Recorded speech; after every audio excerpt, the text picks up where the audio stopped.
Okay, students, we're going to find the surface areas of pyramids and cones. We did prisms and cylinders last time, pyramids and cones. What's the difference between the pyramids and cones this time versus the prisms and cylinders last time? Last time, with a prism and a cylinder, we had two bases. With pyramids and cones, one base only. And again, the only difference from the pyramid and the cone is the shape of the base. A cone, circular base. Circular base. Versus pyramid would be a polygonal base, which means polygon, some type of polygon. Okay? But both only have one base. They come to a point. Okay? It could be at the top. If it's sideways, it could be on the side. But a pyramid has one base. Okay? If it's a right pyramid, meaning the center is directly above the center of the base, then that's called a right, again, wherever the base is, which is opposite the vertex, right, and that's not a square. Okay, it's like a rectangular, so right rectangular base. Okay, lateral. Reviewing lateral. Lateral means what? Side. So you only want the sum of the side faces. Remember, each side, including the base, is called face. So you want the sum of the lateral faces, or the side faces. When it's a right one, right pyramid, all the sides faces, the lateral faces, are all the exact same. So that 10 would obviously mean it's 10 right down to here for this one as well. Okay, so they're all triangle. They're all isosceles triangles. These are congruent. All the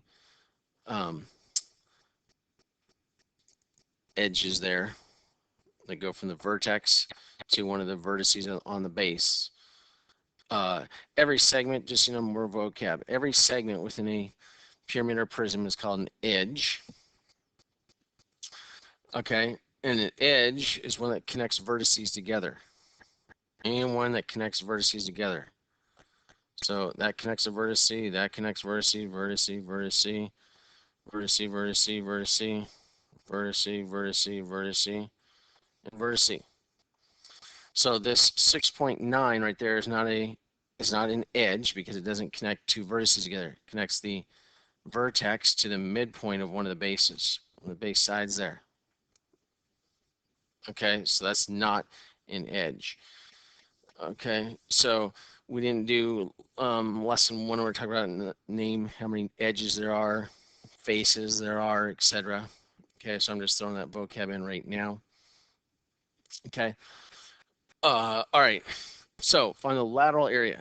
So find the area of one of these and multiply by how many there are. Obviously, there's 4 because the base has 4 sides.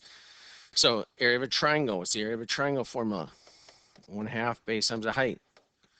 So you have 1/2. The base is 6 times the height, 10. 3 times 10 is 30 square meters. Remember, whenever we find an area, it's always going to be squared, units squared. Don't forget units or you get marked down a point. Or if you have wrong units, you get to the right units as well. Area, you're always multiplying two variables together. I talked about this in class 4. In this case, base times the height. Any number itself does not count as a variable. Just like pi is not a variable because it's a number. Okay, but when I multiply two variables together, it's going to be telling me that I'm in area, calculating area. Okay, let's see. Find the surface area of each pyramid. Now, my surface area from the last worksheet, surface area equals the lateral area plus the base. Notice I only have one base this time because it's a pyramid. Prisms and cylinders, as we just talked about at the beginning, have two bases. So it's 2 capital B. And when I say capital B, you can't write lowercase b. You have to write capital B. Capital B means area of the base. Area of base. Okay, area. So you're multiplying two things together, two variables together to get that area of the base. Okay, like we had up top, it would have been a rectangle. For example, I don't have it there. Find the area, surface area of each pyramid. Okay, here's whole number. All right, if they only give you one number here, 9. Okay, we have to then go ahead and assume that they're all 9. Okay, for square pyramids here. If they gave me 2 different numbers and say this was 10 over here, then it'd be a rectangular pyramid. I have 2 different lengths. Okay, but if they only give you 1, you assume all sides are the same on the base there. All right, so now we just have to calculate the area of the base on top of the lateral area and add them together for surface area. So that's what you're doing on those ones there. Lateral area of a cone. Okay, so lateral area of a cone. New formula, pi r L. L, that's a capital, a cursive L, means slant height. That's what that stands for. Slant height is defined as that segment right there. It goes from the vertex to any point on the base of the circle there. It's only for circles. Do you have slant height? No, you can have it with it's usually always with circles.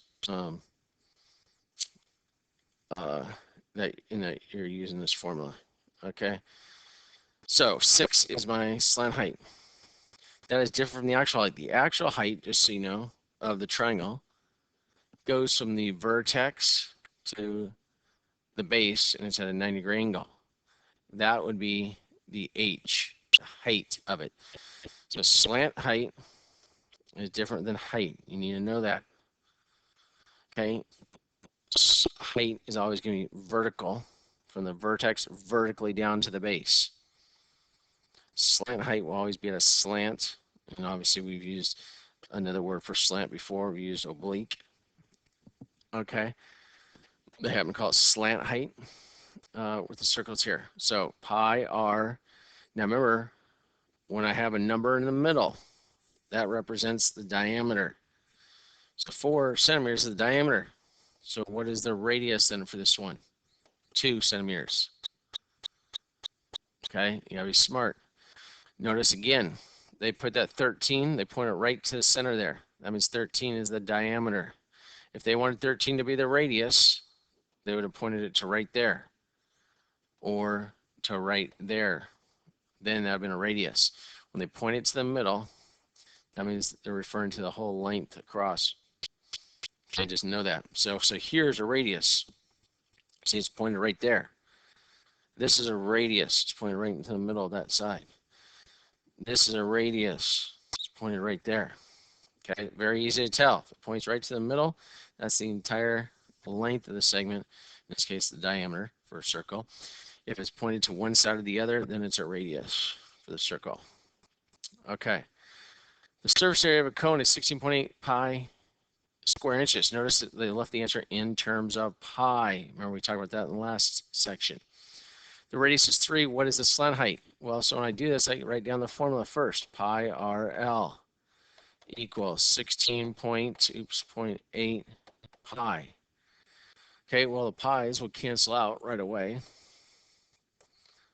So that's easy. They tell me this radius is 3, so I can fill in 3. So it's 3L equals 16.8 divided by 3. And then that would give me my slant height, 5.6. And then whatever the units are, inches. Don't forget your units, inches. And you write it as cursive L. Okay, so the slant height is 5.6 inches for number 11. We just did 11.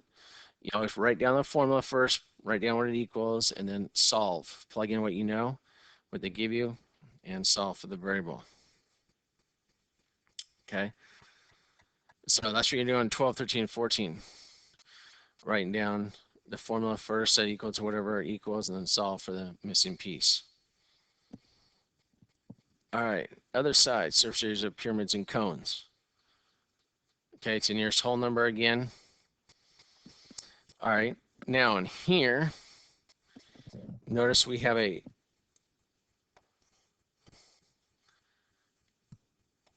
triangular prism. That's my triangular prism. And then I have a pyramid on top of that. Okay. Now it wants a surface area. Now, when I talk about this triangular pyramid on top, okay, I don't include this base now, right? Because this is not part of the surface. This is inside. Okay, so I don't count that for either of the bases for the prism or the pyramid. The surface area is the outside surface piece. So I don't include that. So I find the area of each of the lateral faces of the pyramid, the lateral faces of this prism, and the one base, area of that base on the bottom right there. Okay.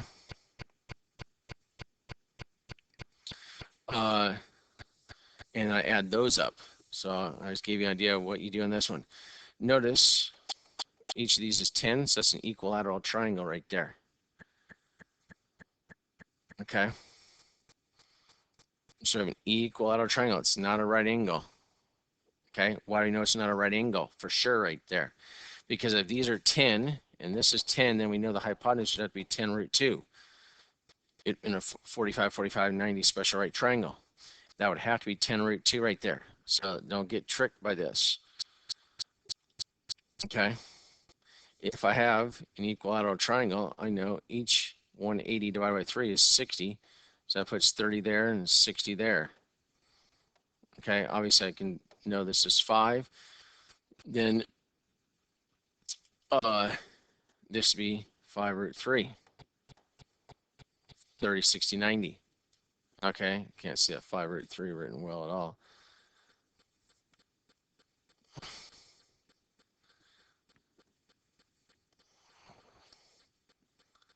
Five root 3 right there. Okay. Because remember, in order to find the area of the base, I need to have 1/2 base times the height. Unless I need to use another special formula. Okay. Which we're not going to get into now. Okay. So 1/2 of the base, which is 10, times the height, 5 root 3. So 5 times 5 root 3 is 25 root 3 square centimeters. Okay. For the area of that base right there. It would be the same for this one, but don't forget we're not including that one because that's inside. So we're not including that base. We're only using the one on the bottom, the outside surface. Okay. So anyway, that will give you head start on 15 there. So again, here we have 16. We have a cylinder plus a cone that we have to add on to. Okay, and again, surface area, you don't include this one because this is inside. So you do have this base here. That's on the outside. Okay, but you don't include this one. Okay, because that's inside the shape.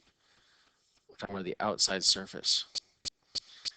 And down here, the length of a side of a base, slant height, there's your cursive L, height H, lateral area LA, and surface area are measurements of a square pyramid. Given 2 of the measurements, find the other 3 to the nearest tenth. So here they give me a side length and the slant height.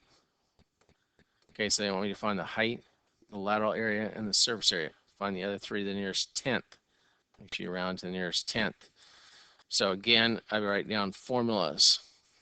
Okay, square pyramid, surface area of the square pyramid. Remember, surface area equals the lateral area plus area of the base, because a pyramid.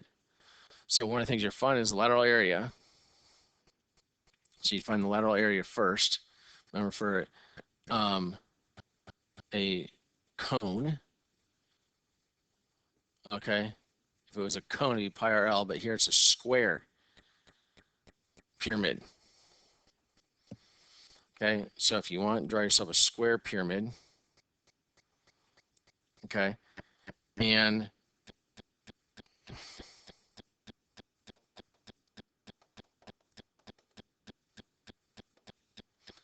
You'll see those like that. You can see that and that. Okay. So I have a square pyramid, side length 9, slant height. Okay, slant height goes from the slant height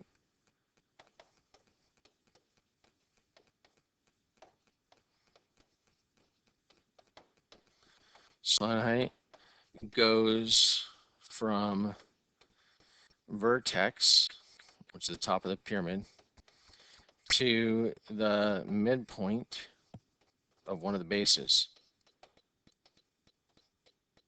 And obviously you'd have a bunch of slant heights to every midpoint of each base. So I'm just saying one of them because we only need to use one of them, and then we can multiply by how many sides there are, in this case square, so it's 4 of one of the bases. But you know, there's really 4 slant heights because it goes down to each base. Okay, so slant height, which is the one we need to find the area of for the lateral area, that they're telling me is 14.5 centimeters. Okay, so area of a triangle, 1/2 base times the height. Multiply that together, and then I multiply that answer by 4. That would be the lateral area. Okay, and I add on the 81 because remember the area of the base is 9 times 9, it's a square, so I'd add on 81, and that'd give me my surface area. Okay. So now to find the height. Okay. The height here now. So I'm going to have this. I'm using this slant height going down to the side. And here's my actual height I'm trying to find. This goes to the middle, which is going to split this side in half. So it's 4.5 right there. And that slant height was 14.5. Okay, so the height, which really goes down to the middle of the base. What I did was draw that rectangle or triangle right here. Okay, that's the one that's drawn right here. Okay, and this is the height. That's the height right there. That's what we're trying to find. That's this piece right here. And so I have a right triangle, and I use Pythagorean theorem now. And your round is in nearest tenth. So that's the one that a lot of students mess up is they don't know how to get this length right here. They have the slant height, and they know they have to find this h, but they don't know what this is. It's always going to be half of that segment length. Okay. So half of 9 is 4.5. Now I use Pythagorean theorem. And then you'll be able to find the height. Okay. And lastly, we have another one. Last time we rotated rectangles around one of the axes, for example. This time it's a triangle. When a triangle is rotated about one of the axes, for example, then it becomes a pyramid. I mean a cone, sorry, a cone. It is a pyramid cone because it's circular. Okay, so when this gets rotated, and you'll do this in calculus, like I said, when this gets rotated about the x-axis or the y-axis, doesn't matter which one, it's going to go into a cone. So I'm using the cone formula, okay, to find, describe this solid to be a cone, and find its surface area. So remember, so since it's a cone, I already told you that, surface area of a cone is what? Lateral area plus a base. Lateral area is pi r L, and base is pi r squared. Okay, so the slant height, that would be my L right there. If I'm rotating this about the x or the y-axis, there's my slant height. If it's about the x-axis, there's my actual height right there, versus if it's the y-axis, there would be my height. Okay, so let's say we're talking about the x-axis. Then this from here to here, 0 to 5 would be my radius. Okay. Notice that goes up to 5 right there. That's 5, right? It's 2, 3, 4, and then one more is 5. So radius would be 5 right there. All right, that goes into answers these questions on this one.